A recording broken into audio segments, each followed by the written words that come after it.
Hi everyone, this is Robin, and we are going to go over the syllabus for OLP 4407, 5507, Instructional Technologies in HRD. We are just going to go page by page through the syllabus.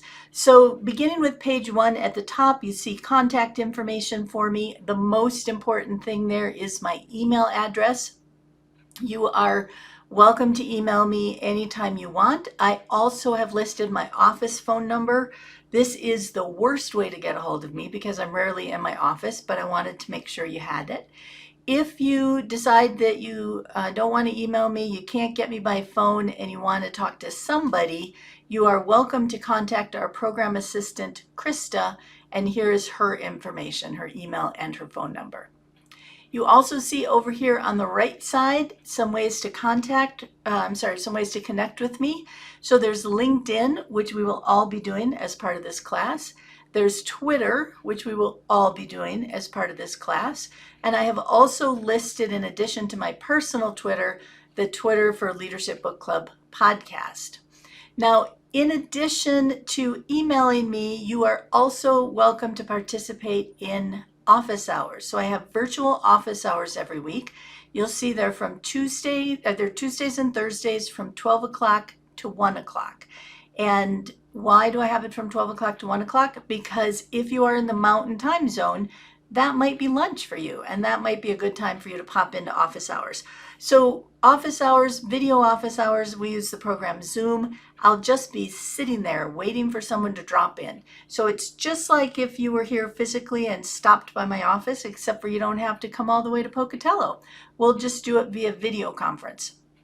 So you see right here, here is the link if you're connecting by computer. Here's the link that you can click for office hours. So there's a few ways that you can connect to video conference office hours. One is your computer at work or at home at 12 o'clock or between 12 and 1, you click that link. And so let's say your computer has a webcam, my computer has a webcam. That means I can see you and anything you might want to share from your computer, and you can see me and anything that I might want to share from my computer. Let's say you are logging in from a computer at work or at home that does not have a webcam. So that means you don't have a webcam. I do have a webcam. I won't be able to see you, but you will be able to see me, and you'll be able to see anything that I might want to share from my computer, like websites, demonstrating how to use software, etc., etc. Now, there is another option down here. You can actually join by phone. Now, obviously, if you join by phone, I can't see you, you can't see me, and you can't see anything that I'm sharing on my computer. So it's literally just a phone call. But you are welcome to do that as well. Now, there is one more option, and that is to connect on your mobile device. And so in the past, I've had some students whose workplace does not want them to do any school-related work at work.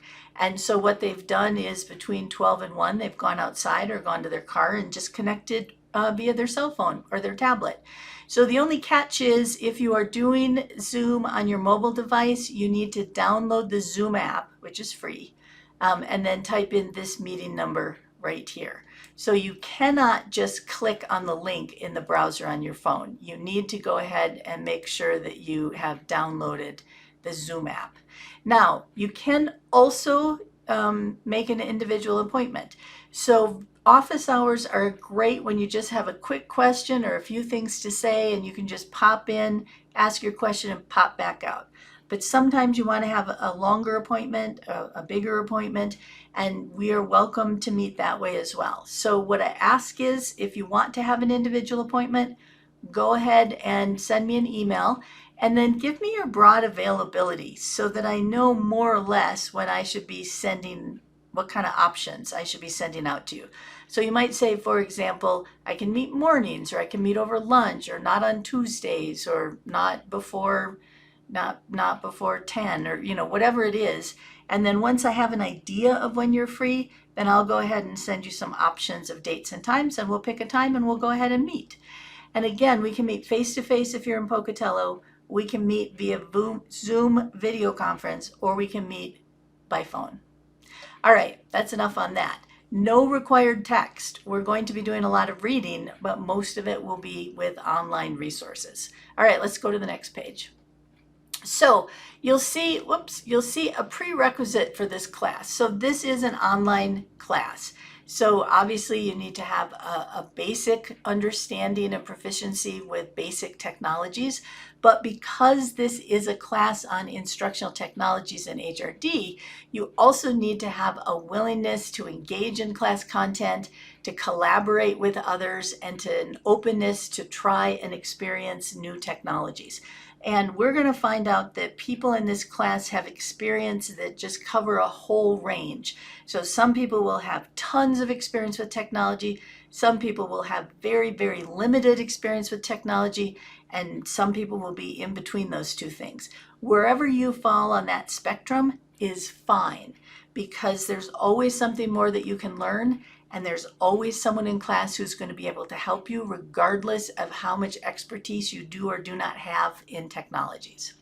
So let's move on to the course description. So no surprise, this course will focus on the use of technologies to enable and support learning and development in employees, in students, and in yourself. So one of the things that we're going to do this semester, and you heard this in the previous video, is we're going to create a PLN, a professional learning network. And a professional learning network is something you put together for yourself that allows you to continue to learn and progress in your field. So you are going to have some information on there, probably on technologies, but you also can have information on whatever your professional area is. So if you are an underwriter, if you are a welding instructor, whatever it is you do, you can incorporate information on that field as part of your PLN. So this course is going to weave together 3 threads. So we covered this in an earlier video, but you're going to, number 1, have an exposure to a range of technologies that enable and support learning.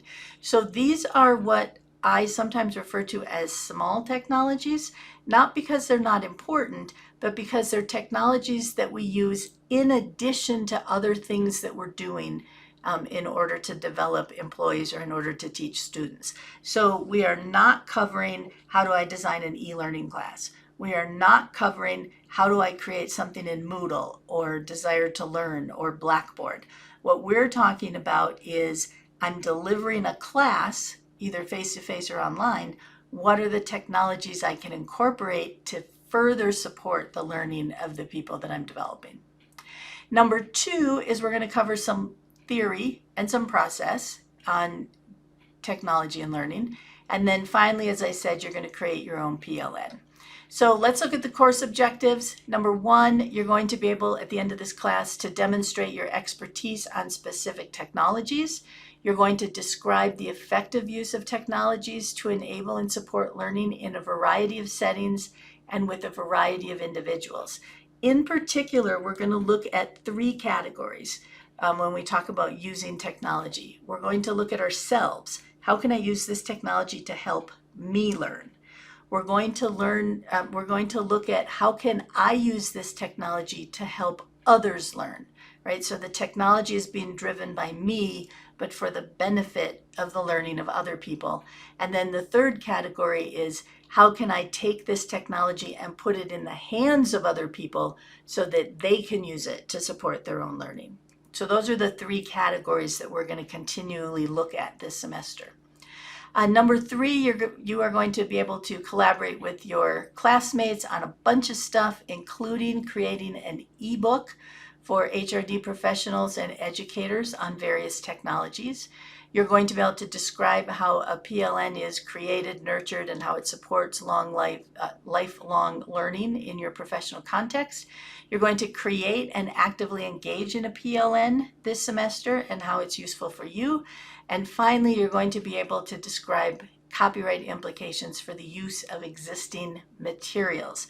And I'll talk more about this when we get to copyright, but my experience is many people are unfamiliar with copyright rules and guidelines, and that's because it's kind of complex. And my other observation is many people violate copyright rules and guidelines, not on purpose, just because they don't know. So we're going to be talking about what are those copyright rules and implications so that we make sure we stand on the right side of what we're supposed to be able to do with materials. All right, let's keep going. So learning activities, I'm going to let you read this on your own, but we're going to use a lot of different things in order to learn. All right, let's talk about the course requirements. So you will see that there are blog posts that are going to be due for 14 of the 17 weeks. So essentially, you're going to be blogging every week. And like I said in the last video, we are using blogging instead of using discussion boards. So the reason for that is a couple of reasons. One, it gives you experience with the technology. So you're going to have experience blogging so that you can decide if that's something you might want to use in the future or not. It also takes your information and puts it out in the world, out on the internet, so that other people can benefit from your thoughts and from your education and from your experience, as opposed to only the people that are in this class. So blog posts, your initial blog post is going to be worth 4 points for each of those 14 weeks. Now, we also want you to read and comment on the blogs of other people in class. Just like discussion boards in other classes, when you comment and get a dialogue or a conversation going, it gives you the opportunity to benefit from the knowledge of the other people in your class. And so those comments, you're going to comment on a minimum of 2 blogs each week, are going to be worth 2 points. So they'll be worth 28 points. So the important thing to notice here is that there's a lot of points. And if you look over here, I have for undergraduates, I have the approximate percentage of total points. So you can see that there's like 50% of your grade is going to be tied up in blog posts and blog comments. Again, this is just a way for you to demonstrate what you're learning, to describe what you're learning, to process through the learning that you're having in this class. Now, in addition to that, you're going to have a couple of 5-point assignments. One is a quiz on copyright, and the other is an instructional handout. So an instructional handout is something that many of you either currently do or will need to do in the future. And it's where you have, here's what you need to do, step 1, step 2, step 3, step 4, with some pictures and images to make it easier and clearer for people. So each of those will be worth 5 points. And then one of your big assignments for the semester, besides blogging, is to create a technology tool paper. So in week 2, you are going to identify a list of technology tools. You're going to pick one of those technology tools. You're going to become an expert in it, and then you are going to write a paper describing that tool. And for the paper, you're going to use a template. So I already have a paper essentially laid out. So in that paper, what you're going to describe is what the tool is, how to use the tool, how you as an individual can use the tool to help you learn, how an individual can use that tool to help others learn, and how we can put that tool in the hands of others in order to help them learn. So it's going to be a very practical paper. And then what we're going to do at the end of the semester, as I mentioned, is we're going to collect all those papers and put them in an ebook, which will be a fantastic resource for those of us in class. And we're going to put it out on the internet so it can be a fantastic resource for other people as well. And then finally, you're going to have a reflection paper. You're going to be covering so much in this class that the reflection paper is actually going to be a really useful opportunity for you to look back, not just over the last couple of weeks, but look back over the whole semester, reread some of your blogs, and really reflect on what it is that you've learned in this class. Now, graduate students, you have a couple extra assignments. One assignment is an annotated bibliography assignment, or you as graduate students can decide there's another collaborative assignment that you want to do. So I'm open to other ideas besides annotated bibliography. That's just one idea that I'm throwing out there.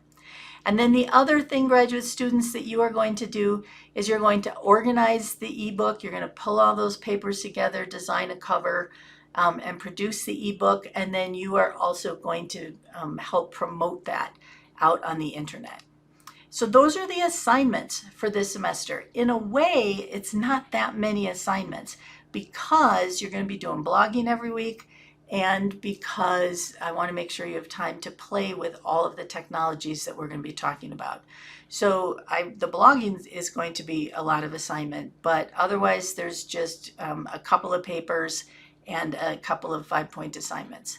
Now you'll see down here optional bonus assignment. If you decide that you want to do a second technology paper for the class ebook, you're welcome to do that. That will be worth 20 points. All right, let's keep going. So here are the assignments. I already talked about them, so I don't need to talk about them again. You are welcome to read this, plus we have assignment sheets for all of these assignments on our Moodle page. All right, let's keep going. Here are the percentages for grades. In addition to that, here are some important semester dates. I'm not going to go through all of them, but I do want to highlight 2 of them. One is the last day to drop full semester classes is August 30th, which is coming up pretty fast.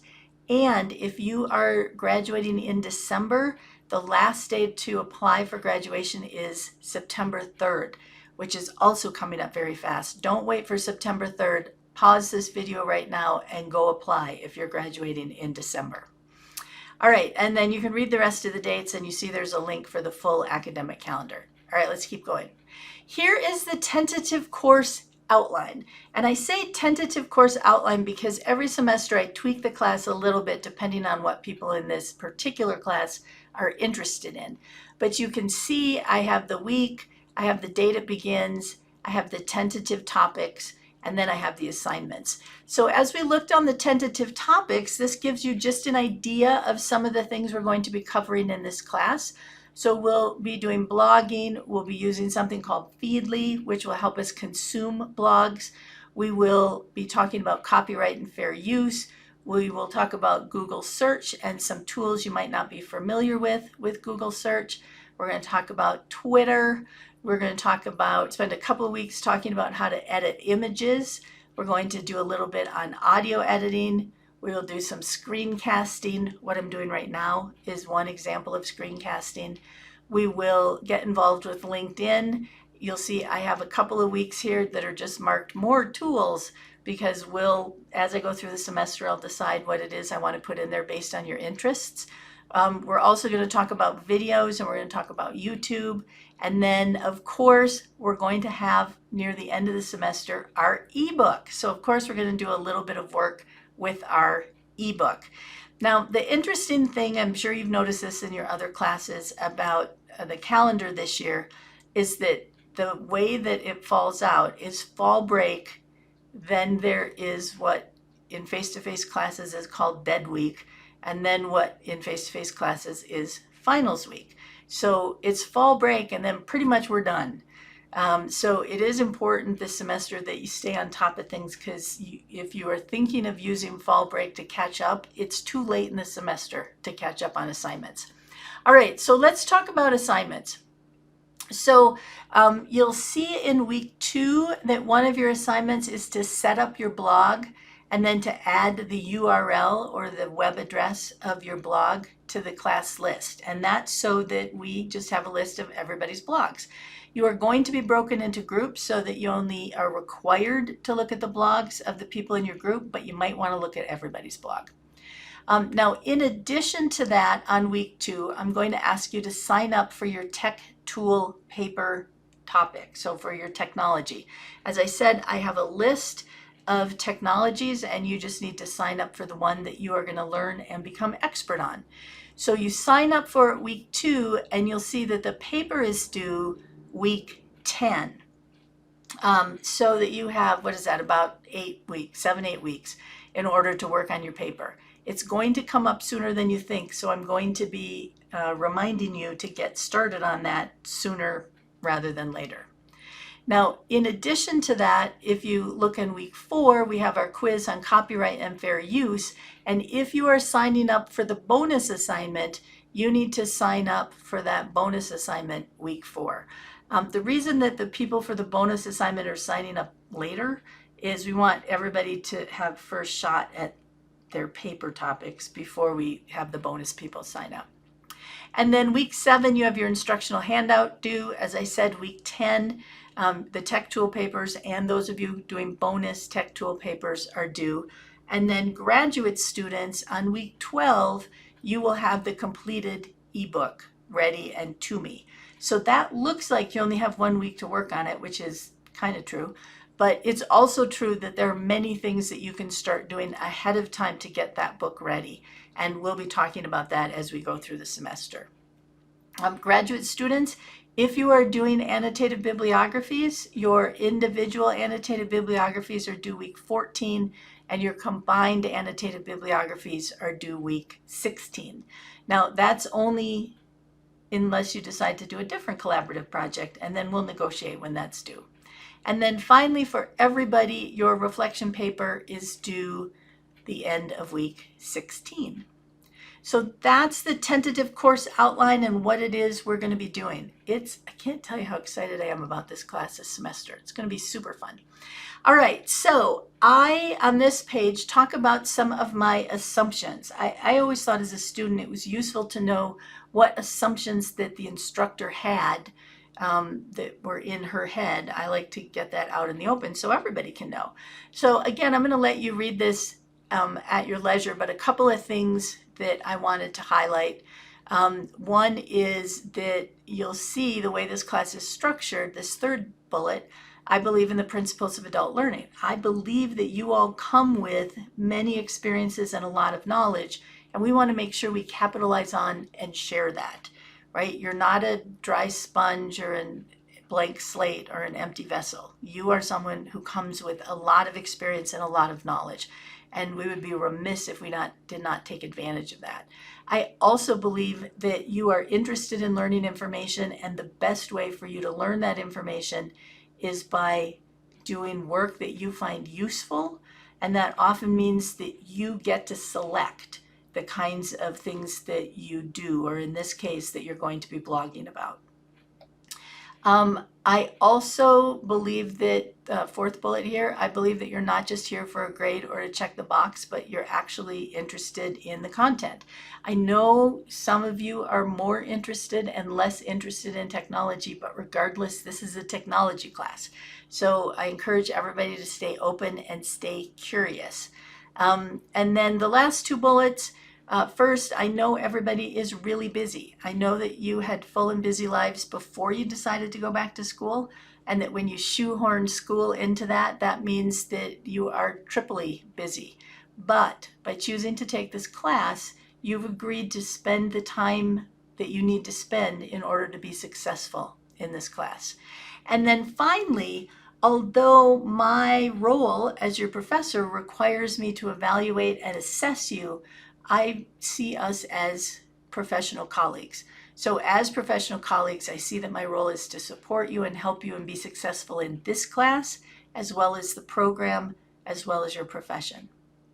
All right, so moving on to the next page, you'll see I have listed my expectations of students. And those of you who've had classes before with me know that this is an exercise I do in almost all of my classes.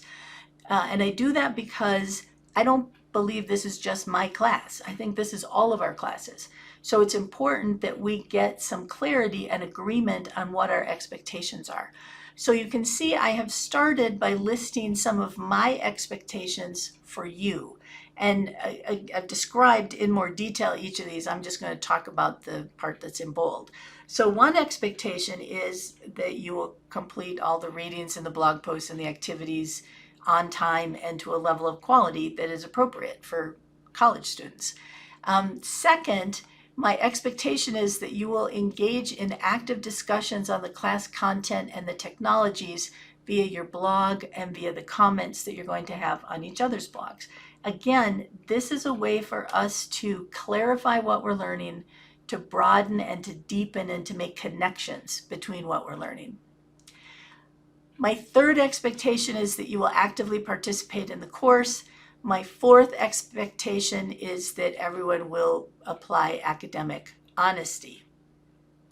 Now, I've also listed what I think are some reasonable expectations for you to have of me. So one expectation that I think is reasonable for you to have of me is that I'm available for questions and for guidance. And so you can see I've listed a bunch of things here, but I'm available during office hours. I'm available by email. I'm available by the Ask Dr. Robin forum that is in Moodle, and I'm available for individual appointments. So feel free to contact me anytime you have questions. I think it's reasonable for you to expect that I will grade assignments and provide feedback in a timely manner. I would like to be able to do that every week.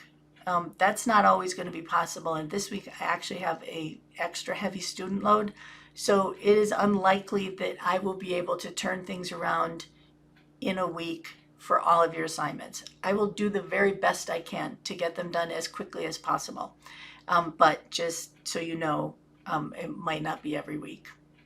And then finally, as much as possible, it's an expectation I think that you can have of me to tweak the course in order to address specific content and areas of interest for you. So those are some expectations I think are reasonable for you to have of me. But like I said, this is not just my class. This is also your class. So we are going to do week 1 an exercise where you talk about if there are any other expectations that you think I should have of you, or any other expectations that you have of me, or expectations that you have of yourself, and expectations that you have of each other. And getting that information out there will make it easier, will provide a level of clarity that will make it easier for us to work together this semester. So for the exercise you're going to be doing week 1, you're going to be contributing to these 4 categories, expectations of these different people, in a Google document. And if you're not familiar with Google Documents, it's an online document that we all can contribute to. So we're all contributing to the same document. At the end of the week, well, this is due Thursday. So at the end of the week, I will take that information and report back on it to you for week 2, and then I will add it to the syllabus so that we have that as a record of how we're going to engage with each other. All right, keep going. Policy for written materials. So this goes for blog posts, this goes for comments on blog posts, this goes for any of your social media that you are interacting with. This is still a college class, and so because of that, you are going to be asked to communicate in a way that is professional. So it should be organized, there should be a logical development in what you say, it should be clear. You are going to use appropriate grammar and punctuation and spelling. So you are not texting. We need to, even though you might see other people commenting on blogs more informally, we're still a college class.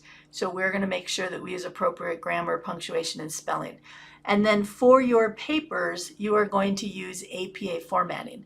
You do not need to use APA formatting for blog posts or comments. APA is just for written papers.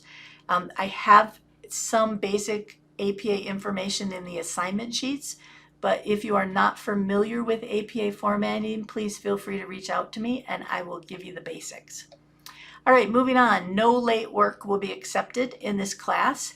And then academic honesty. So academic honesty has 2 parts. So I'm going to kind of go 2 pages here so I can get it all in. So there's plagiarism and there's original work. So plagiarism is do not take credit for other people's writing. So one way that we make sure that we don't do that is we use references. We refer to another blog post, or we refer to an author that said something, or we give credit to an image that someone else created. So plagiarism is don't take credit for someone else's work, or the flip side, make sure you give credit for anyone's work that you're referring to. And then original work policy means that you need to do fresh work for this class. This probably won't be an issue in this class just because of the nature of the class, but you want to make sure that you don't use assignments from previous courses and recycle them, but that you do fresh work for this class. All right, last couple things. Reasonable accommodation for students with disabilities policy. If you have a diagnosed disability and feel that you need a reasonable accommodation in this class, please go ahead and contact the ISU Center of Services for Students with Disabilities. They will work with you to determine what accommodation you need, and then they will send me a letter so that I know what accommodation to provide. And then finally, If you are a active duty military, if you are a veteran, or if you are the spouse of one of those two people, and there's something going on that prevents you from participating in class, be sure to let me know ahead of time so that we can accommodate that. So for example, if you have guard weekends, let me know ahead of time so that we can adjust the schedule so that you can make sure that you can both do your class and your guard weekend or whatever it is.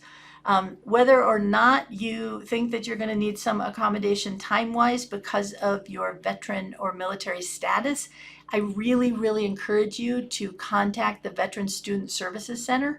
They have a bunch of resources for you, great group of people. If you are physically here in Pocatello, they are on the third floor of the Student Union. If you are not physically here in Pocatello, go ahead and give them a call to find out what kind of services and support are available to you, even if you're not on the Pocatello campus. All right, that is it. That's the syllabus. So if you have questions on any of this, be sure to let me know. Otherwise, I will see you online.